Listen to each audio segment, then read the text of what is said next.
মুরগি ও সবজি ছাড়া যাতে চলেই না, তাদের জন্য নিয়ে আসলাম লাউ দিয়ে মুরগি। রান্নার জন্য যা যা লাগছে,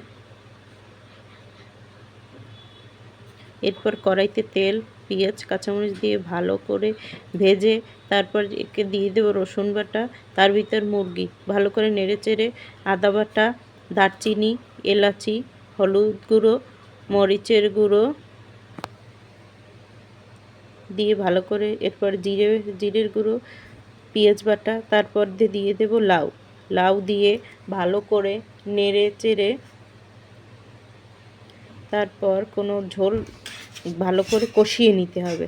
কষিয়ে নিলে তরকারির মজাটা বেশি হয়। তারপর ভালো করে নেড়ে চেড়ে পরিমাণ মতো ঝোল দিয়ে ঢাকনা দিয়ে তার ভিতর দিয়ে দিতে হবে জিরের গুঁড়ো। এভাবেই প্রস্তুত হয়ে যাবে মজাদার